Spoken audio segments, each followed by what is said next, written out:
Hello, everybody. Welcome back to your favorite podcast about women's careers. This is the place where you build the health of your career, you strengthen your fundamentals, you cure your career ailments, and basically just soak in the energy and the impact that is going to be shared by our career doctor for today. So, today we have with us Ms. Gangapriya Chakraverti, India Site Head and Managing Director for Ford in India. This is Gangapriya, GP to all of us, her friends. And GP, it's just amazing to have you on the show with us today. A very, very wonderful, warm welcome to you. And I'm really looking forward to this conversation with you. Thank you, Saundarya. Happy to be on the same platform as you. And congratulations on your many ventures and your recent book. And always a pleasure being part of the things that you do because I know it's targeted at a place that I'm also very interested in. Yeah, so really happy to be part of this Thank you, podcast. GP. Thank you so much. And honestly, we can't express how happy and delighted we are that you managed to find the time for this podcast, especially when you're not in India at this point of time. But you made time for us. And I'm going to jump right into this conversation by asking you a pesky question. And that question is something I get asked too. Now, I did my first undergrad, or the only undergrad that I did in English literature. And then I went on to do my MBA, and then, Citibank, and then Avatar, and all of that happened. Now, I know, and that's also because you're, a good friend and batchmate of my batchmate in MBA, the fact that you did your BA psychology, as your undergrad course. And from then on to move to social sciences at TIS, and then move into Murugappa, where you got into the IR role, probably the only woman or among the very few women at that point of time to do that. And then a career break, and then Mercer, then another career break, and then Ford. And today at Ford, you are the leader, you are the C-suite head, the boss lady. And GP, can't tell you how proud we are when we, really see this journey of yours. But I want to take you back to that young girl who did her BSc psychology. And, I want you to reflect back and actually see how did it make sense for you to even, first of all, visualize such a career, if at all, and, what did you think? What was going on in your mind at that time? Yeah, I think it's an interesting question. And, when I hear you say this, it sounds quite extraordinary. But I must admit that as I went through it, it was fairly normal and many things just happened, not really planned for. And if I really look back at my career, I would say there was hardly anything that I really planned for, which in hindsight may not have been a great idea, but fortunately got me to all the right places and in the right positions and all of that. But going back to psychology, it was my dream to become a doctor. Ah, Yeah, and it was very competitive as it is these days to get into medical college. And then I thought the next best thing was to become a mind doctor. That's what I thought psychology would let me do. Till so I true. had a professor in college who told me that all that psychology did was to make you a better person and not to sort of treat somebody else, Wow. which I thought was quite profound. I thought it made me think about, became a little bit more self aware, I would say, and also a little more empathetic to what was around me, the people that I was interacting with. And then somewhere I met a lady, very inspiring lady, who told me that HR would be a great profession for somebody with a background in psychology. And off I went to Bombay to the Tata Institute of Social Sciences. Bombay was a fabulous place because it sort of is really the hub of corporate scene as far as India is concerned, and gave you a fabulous insight into what it meant to work in an organization and corporate life. And the Tata Institute of Social Sciences had a very strong internship program that allowed us exposure to almost six organizations the 2 years that we were there. And then, of course, Murugappa Group happened through a telegram that landed up in Tata Institute of Social Sciences. And being very choosy, I was the last one to be placed. And Wow. I guess it was a job that was waiting for me. And in the interview, they asked me what I wanted to do. And my very naive sense, I told them I wanted to be working in a factory, Ah, and they didn't bat an eyelid. I got a job placed at the Rani Pet factory of the Murugappa Group, which I really enjoyed because I felt that, it was a very raw exposure to how to deal with human beings, and how to sort of work with them, to understand them better, to sort of see their side of things, um, be comfortable with all kinds of conditions that people work in. So it was a fabulous exposure. Then, of course, I took a break when my son was born. yeah. In those days, there was no fussing about breaks and things like that. But uh, I also got back to work because I somewhere realized that work was really speaking to me, and I was really not meant to be sitting at home.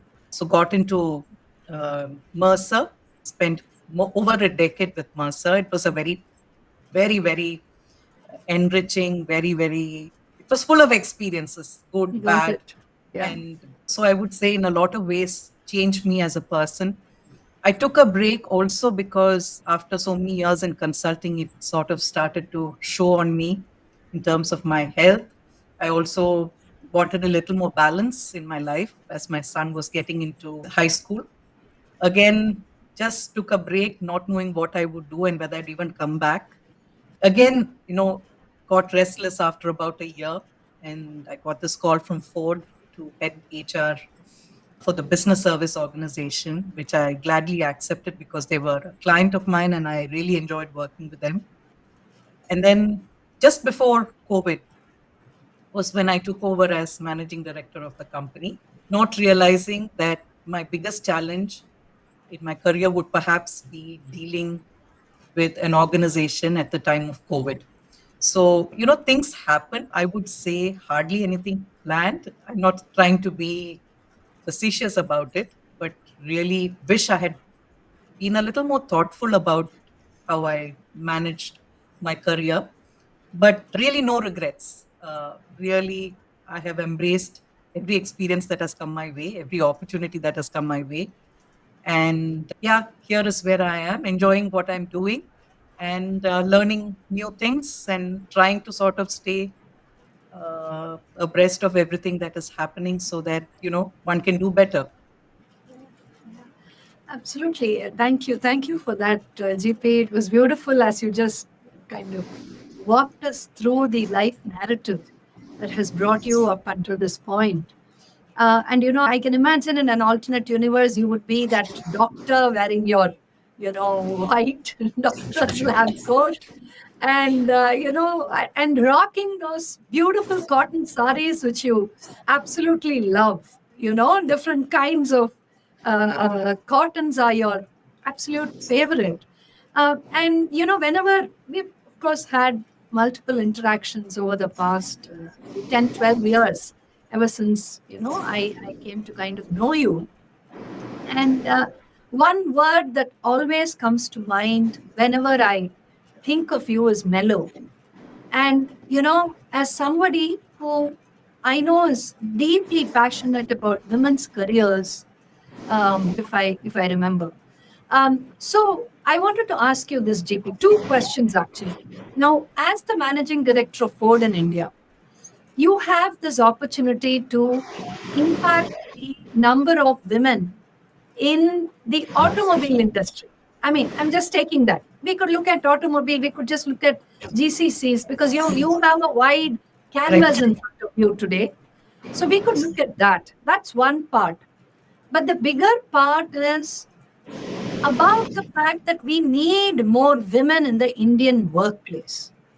And what are we going to tell them which will help them to stay very focused and very committed to their careers? So these are two questions I just wanted to, check with you, GP. Go ahead. Soundarya, I think for me, career has sort of opened up a lot, uh, opened up a lot about life and about myself to me. So for me, career is a very important aspect of me, my personality, and my life. And I believe that if it can do this to me, it can perhaps do it to several other women as well. I have got to know about what I'm good at, what I'm not good at, what are strengths, what are my vulnerabilities, uh, mostly through my career. My career has given me a lot of opportunities to meet people, to do work that has impacted lives of individuals, to travel, to be financially independent, to experience different cultures. So it has opened up my mind to a lot of things around me that I would never have experienced had I not taken up a job. Third is, it gives you an understanding of, what impact am I making as an individual, as a human being? What am I expected to be and what can I do? And the whole thing around, finding purpose in your life through your career has really resonated with me. And I believe that if it has done so for me, it can perhaps do it the same for other women as well. Not all women, but certainly other women. In fact, had I not sort of pursued a career, I don't know whether I would have had all these experiences and learnings and exposure and growth as an individual. Yeah, I may have grown in other ways, but this is something that I feel is very, very special. And Saundari, I don't talk about this much, but if you want our next generation of men to really be supportive of the women in their lives, to pursue a career, to do the things that they enjoy, I think it's very important for us to be good role models to our own children.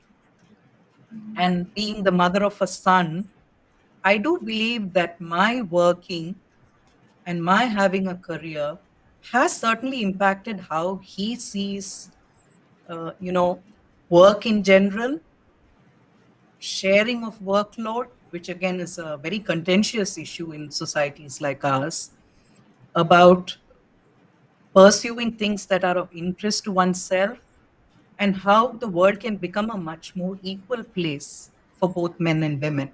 I believe he is a lot more aware of it. I wish mothers could all work and bring that kind of sensitivity in their sons and daughters, I would say. Yeah. Absolutely, GP. So that was lovely. Now, but coming to the point of more women in the workplace, and in tough industries like say manufacturing, automotive, distribution, logistics, paints, cement, chemical. So what typically happens is that a there is already a bias in the minds of talent managers saying that perhaps women aren't really cut out for roles in these so called tough industries. That's already there. That's one, immediate impediment that women have to deal with. And the second is from the women themselves. Now, in many, many colleges, engineering colleges, you find that women gravitate towards the IT sciences, the technology related stuff. Today, you have artificial intelligence, you have machine learning, and so on, which all are related to coding and that entire space of learning. Whereas when you look at all of these industries, they expect the woman to be able to not just learn and implement things in a particular way, but proves almost every day that physically and mentally she has what it takes to be part of that Right. tough industry. What are your thoughts about this, GP? And how do you think, we could make sure that more women are part of these industries in India? I mean, no No, point in talking about make in India if those industries are not employing more women. Yeah, correct, over to you. absolutely. No, and Sandra, I think again you raised a very important. It's a very important observation. And if I go back to the '90s when we entered the workspace, I really believe that a lot of companies were ahead of their times. If I look at Nurgapa Group itself, taking a woman and putting me in a plant job in industrial relations is not something that was common in those days. But I thought they were very bold, courageous to sort of put me there and experiment. And I had many colleagues like that who worked in very unusual jobs. For instance, we had marketing representatives who would have to travel the villages of India selling fertilizers and pesticides for Murugappa Group. And a whole bunch of women were recruited at that time. It was very Wow. tough for Yeah. them to sort of live the life on the road. But, they made those decisions in those days. But somewhere I think in the 2000s, corporate India may have lost the plot on putting women in some of these jobs because they would have sort of had a bad experience and they said, okay, this maybe it's not a great idea. And I think soon we are seeing some of that come back in a big way because there is this talk about bringing more women in the workplace. So even if I look at Ford, 1995 when we set up our operations in India, 1998 when we opened our manufacturing plant in Chennai, there were a Mm-hmm. whole lot of women on the work floor. We our teams travel to interior parts of Tamil Nadu in particular to recruit young students who had finished their 10th and 12th standards and train them to be shop floor mechanics. And these were all women. And many of them have stayed and grown within the organization and occupy very important positions in Ford at this point in time. Did. The company assured them as well as their families a future in an environment that was safe, that was nurturing, and all of that made a big difference. And people saw that there was one more option available for women, and there was really no stigma or any kind Mm. of hesitation associated with it. So I think a lot has to do with how employers position these jobs. If you really ask me, who do I find most inspiring in the office? I would say it's somebody who's working on an engine, Mm. sort of uh, dismantling it and putting it back and has grease. I mean, there's so much, it's so inspiring to see somebody work like that. I mean, not to say that somebody who's coding is not inspiring, but I'm just saying that, it is unusual. Yeah. It's not what True. we expect. Yeah, and you sort of see strength in the work that they do, which Yes. actually is contrary to all the images and impressions that one has about the female. So, Yeah. I think that's the reason I say it's very inspiring because it can sort of get anybody out of the zone of believing that this is not a job for women. Yeah. Yeah, Absolutely. I think it's about breaking that stereotype that one typically has in the absolutely. mind, saying, these are the gendered roles that can be given to women and men and so on. Speaking of, careers, GP, you have had this. I mean, you're one of those rare, breeds of people that have just worked in three companies over a period of 30, 35 years and, managed to come back after two breaks. So, I just want to ask you, was the career break a big hurdle that you had to cross? Or was it deciding to take the break? Which was a bigger hurdle for you? So, Saundarya, sometimes not thinking too much about these things makes it a lot easier. So, I took a break when my son was born. So, that was a no Uh-huh. brainer for me. I said I had to be with my son initial years, get used to motherhood, get used to the child, get used to a larger family, and give him the time that he required and all of that.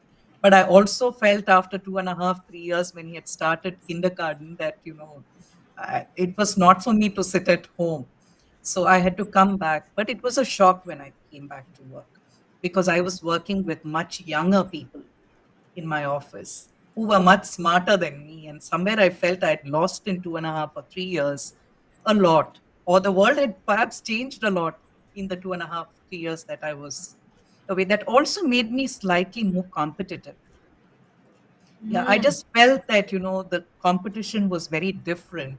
And when I say competitive, it was that my standard sort of just rose and said that, if I have to be good, then my standard is not at the level that I am, but it is at a level that these young people are setting. Yeah, and that's really what I should aspire for, to either achieve or to sort of surpass.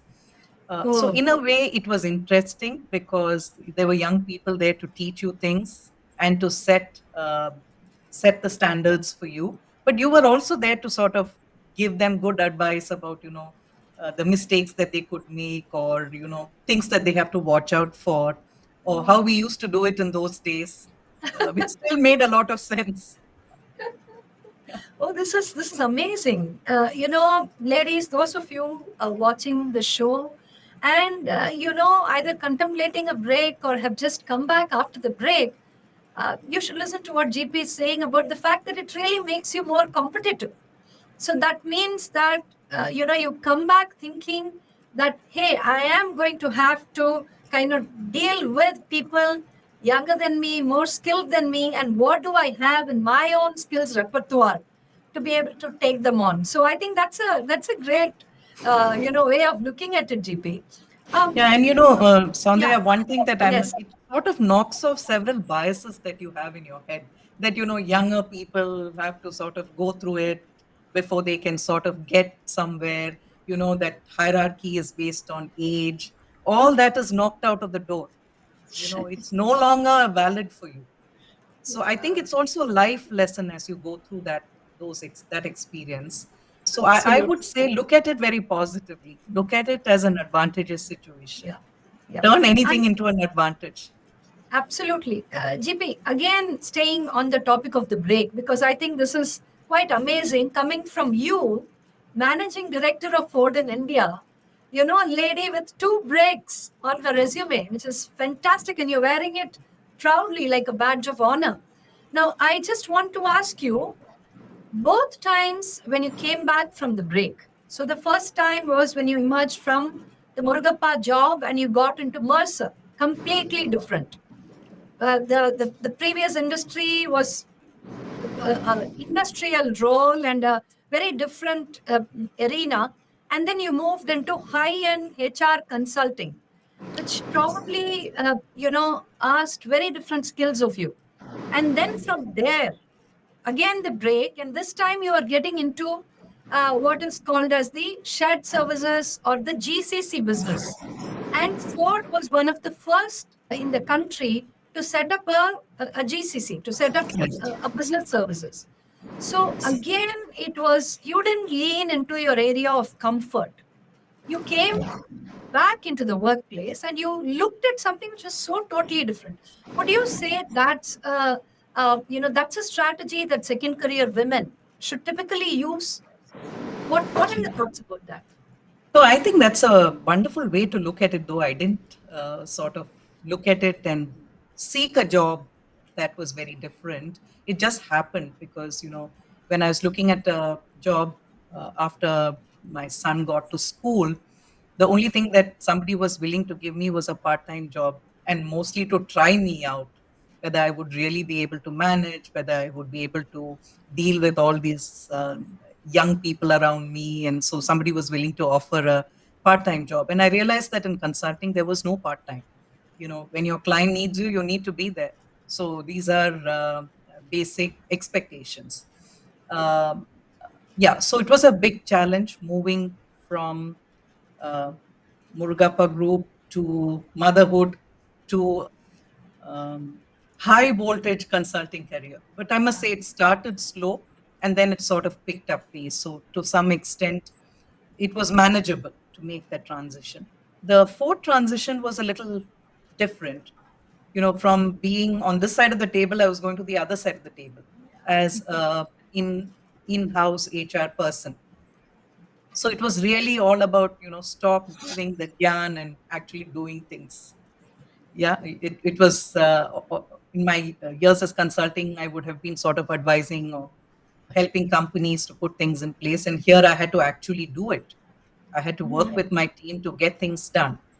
So it was not simple because you're flipping roles, and one needed to sort of have the patience, the resilience, the collaboration, and just stakeholder management, which was not particularly required for consulting. You gave whatever the advice was, and you walked away from the place, whether it was good advice or bad advice, or it was difficult to implement or not. You just walked away from that engagement or from that client situation. Whereas here, you had to do things and you had to make it happen, and you had to see the impact of whatever changes that you were bringing about. So I would say not an easy transition, but still had to go through.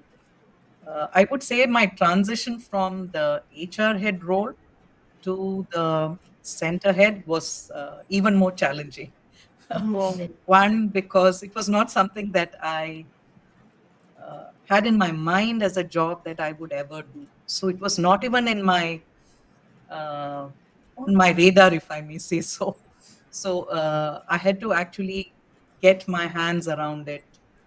I had to learn a lot of new things. I had to show up in a way that was MD like, which I realized was not necessary, but I had to actually for some period of time till I got comfortable in my own skin and said, I'm going to be Gangapriya and I will be what Gangapriya stands for and what Gangapriya brings to the table.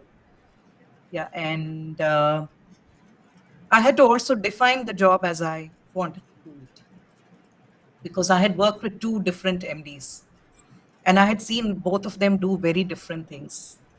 So I said, if they could do different things, I could also do different things. Yeah. So it gave me the option of bringing my own style, bringing my own focus, bringing my own way of dealing with this role. And I had to also, of course, deal with the fact that, in my own head, I didn't see myself as an MD. Yeah, I was really struggling with the idea about whether I really deserved it. We're all aware of the imposter syndrome, whether it's really my Wow. job. Yeah, Wow. so had to deal with that as well. Not easy at all, because who are you convincing? Most importantly, you're convincing yourself. So you have to be authentic when you're trying to convince yourself. And I guess in a lot of ways, convincing yourself and myself in this particular case gave me the power to be who I wanted to be. Yeah, which I thought was a really big um, inflection point as far as how I embraced the job and how I showed up in that job. That's just great, sage advice that I'm sure many, many aspiring young women who are listening to us on this podcast are going to take back with them. Thank you so much for sharing that, GP. I No, have a not at follow up question. So, if we were to advise second career women on the kind of job that they should look for when they are making that re entry, in your case, you just shared that it just happened by chance, and those were the jobs available that excited you, and you went for them. But what are the benefits in probably a second career woman getting into a role or an industry that she's comfortable with, as compared to a role that is completely different for her? What do you think would probably make more sense? Yeah. So, Saundarya, I think one of the most important things is that when you re-enter, it is really getting out of your comfort zone. Mm, that Yeah. itself, That that first itself step is, yeah. itself. Yeah. So you are comfortable doing whatever, taking the break. Yeah. And just re-entering the workplace is comfort zone. I find people struggle when one foot is in that comfort area and the other foot is in the corporate. Yeah, I feel that if they are not making that transition, because you need to give something to get something. That's my philosophy. Yeah, if you have to be in the corporate world contributing, yeah, there has to be some giveaway, let go that happens with what you're doing in the break. It could be many things. It could be the fact that your responsibilities at home, for instance, need to come down. Mm, Yeah, it could be that the time available that for things that you want to do could actually come down okay. as you put more time into the corporate Yeah. world. So I would say that first and foremost, we need to remember that we are stepping out of the comfort zone that we are in, and we are making that choice. And when you Mm, make that choice, make it wholeheartedly. And you cannot have one foot here and one foot there and then try to sort of establish balance. It is going to drop off fairly soon. And it's not to say we can't have balance, and everyone talks about it. Everybody has to find what works for them in terms of balance. But if you're going into a role, there has to be somebody who or some mechanism that will take over what you were doing mm, previously, or that will take away from you uh, what you took the break for in the first place. You can't do it all. I mean i mean we try as women to do it all. We want to be the great mother that everyone thinks we are. We want to be a good daughter to our parents. We want to be a fabulous co-worker. We want to be contributing society. We want to be traditional in terms of our the things that we do with our families. We want to be modern with the things that we do. So women try to do many of these things, isn't it? All the time, juggling. Sometimes I think we should just be clear what is our balance. And I think just getting into workplace means that comfort zone is going to sort of shift.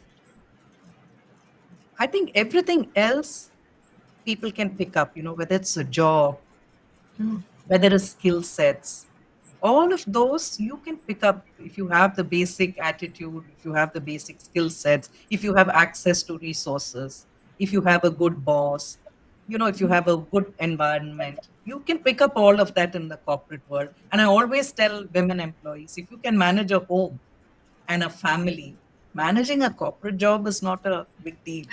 Yeah, you manage more stakeholders, you manage diverse interests and yeah. tastes and everything, and you manage finances, you manage so many things at home.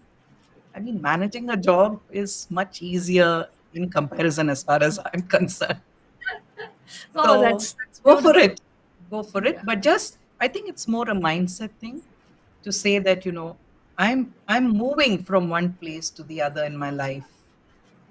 Yeah, and that means that I will lose some things, I will gain some things. And how do I sort of respond to that in the best possible way? Super, super. And I just loved how you put it that, what you took that break for, if that is not removed from the situation, if somebody doesn't step in or you haven't found a solution for it, then, your second attempt at coming into the workplace is also going to be rife with challenges. So, Absolutely. that clarity in terms of what am I receiving and what am I giving up, Giving. I think that's just really great. Um, GP, we are kind of moving into the final, element or segment of our show. And before I get into the rapid fire questions for you, Oh, there's one more question that I want to ask you, and this is more like a call to action for all the women who, are contemplating the break. And this is not even for for the women who want to take a strategic break and come back into the workplace. This is actually for those women who want to off ramp, who wish to just drop off the workplace. And one of the things that is really of great concern to you as the leader, not only as the managing director of Ford in India, but also as a woman, and a winner of the World of Women Awards of the Hindu last year, which was for the amazing work that you've done in building, the enterprise that Ford in India is today. One of your concerns is women are dropping off in such large numbers. What do we do? How do we counter this? How do we make sure that, women feel that aspiration to stay on? So I just want, your thoughts primarily addressed to the millennials, because, they are the ones that are in that space where, they're also facing the challenge of raising a family. They're also looking at, powering through in their careers, and all of a sudden everything just comes together. You feel overwhelmed, and then you just say that, what, let me just junk this. And what you're giving up is more than just a job. So, a few thoughts and words from you, JP, on this. Yeah. So in my mind, I think, if you are serious about pursuing a career, Yeah. I think it's a word I perhaps learned from you, Soundarya. It's intentionality. You need to have the intent to pursue a career. Yeah. You can't just sort of float along, because it can create issues, and the very why of why you're doing it could sort of be on shaky grounds. Yeah, but if you want to really have a career, and I'm not saying it's a high flying career, but a meaningful career that sort of gives you something for all the effort that you're putting in, or it sort of speaks to some capability or talent that you have, I think it's important that you sort of nurture that career well. That's very important. The second thing is, think about the reasons for which people leave the workplace. Many times they're all temporary situations. Few years and the situation could change. So what do you do when the situation changes? Do you have a plan for that? Yeah, or is this a break, like a full stop, where you're going in and you think that this is the end of it? You know, what I find is that women who leave are leaving for situations that can be managed through other means, particularly these days. If you look at most companies, I mean, you do the survey of the best companies for women, there's no good company that doesn't have a daycare center. There's extra vacation available. There is all kinds of re-entry programs, training specifically for women. So the whole bunch of things that are available for women to access and make use of. What I think we need to do is to negotiate a little better with people back home, mostly. Mm. I think we don't do a good job as women to negotiate with people back home, whether it is our spouse, because we are not going to make any success of our careers if we don't have all of them playing their respective roles. Yeah, just as it is important for us to have a career, they also need to know that they need to support with what are traditional roles that women would have done. And we need to sort of have some kind of a pact. I'm not saying in a formal way, but we have to help each other to sort of achieve the things that we want to do as a unit. I think it's very important, and that's where sometimes I feel that women don't negotiate well with their own family members. I mean, it's no small deal to say that I will also be adding to the financial kitty. I mean, we don't talk about these things openly, isn't it? But it is a reality. I am bringing something to the kitty. I am going to sort of help with many things in the family. So, can we sort of make things easier for everybody? Yeah. So, I think that would be another area that I would like women to focus on. I find that a lot is changing these days. Men are much more open to supporting women pursue careers, their partners pursue careers. Children are a lot more involved in the work that their parents Yeah. do. So I think it's a lot different. And then, of course, women also hesitate to make use of all the facilities that are provided by companies. Mm. If you have a daycare, there's still a lot of stigma attached to putting a kid in a daycare. And it's all changing, but, not as fast as it should, not at the scale that it should, because if we have to grow as a country, we need more and more women to be working and adding to the country's productivity and to, I mean, it's a funny. way to say it. If women also are part of corporate world, it actually would improve our GDP as a country. I mean, in my mind, being nationalistic is really doing that. Some of Yes. those things, that you are contributing in some way to the economy. You are contributing in some way to the well-being of people around you. Yeah, those are things that a career can do for a woman. Yeah, and Absolutely. I think those are things that one needs to think about when you're taking a break. And many times you take a break and it becomes difficult to come back because inertia does kick in. Yeah, there are many reasons why you would not come back. Yeah. And then to sort of cut across and cut through some of those barriers and come through requires some courage and resilience and drive as well. Yeah, and it may be difficult to come back after that kind of a break if you're very comfortable where you are. So I would tell women that first be very clear that you want a career and that it's going to give you some things that are meaningful for you. Second is negotiate with your near and dear ones because I think we are fortunate as a country to have near and dear ones, extended families that are willing to support, even neighbors sometimes who are willing to support, isn't it? And then make use of the things that the company offers you because many times companies have so much on the plate for returning mothers. Yeah. And many times I also think that men should also have the experience of taking breaks. All right. Yeah. And that can sort of change a lot in the workplace because for them, career is first in many cases. If they sort of have the opportunity and the option to make it one more aspect of their lives, I think it will do them also a lot of good. So I think it is applicable for all people who are in the workspace. So beautifully said. So beautifully said. We are now upon the last segment of this podcast, and here are a few rapid fire questions for you, GB. Sure, I hope I do well. As you Yes. would have realized, I speak a lot, so No, no, it's beautiful listening to you. Music or silence? actually silence. Okay. If you could swap lives with somebody for a day, who would that person be?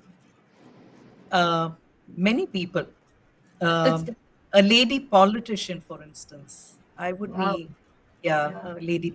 I'm quite inspired by many lady politicians. What's your top productivity hack?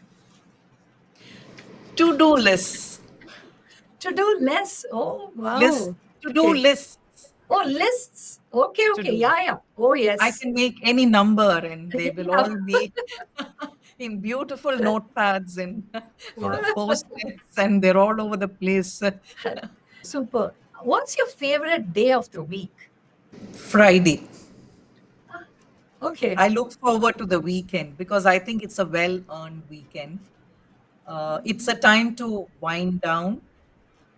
It's a time to focus on the things that requires my time. Even at work, I keep Friday afternoons light because that's when I get to do individual work, which I have to do myself. I find that, I'm able to concentrate most without the stress, without the expectations of the week ahead or the days ahead. And I know that it's going to end in the weekend. Super, super. So, TGIF, right? Yeah, that's very true. Yeah. Three words that describe you the best. I'm comfortable and by myself. I Okay.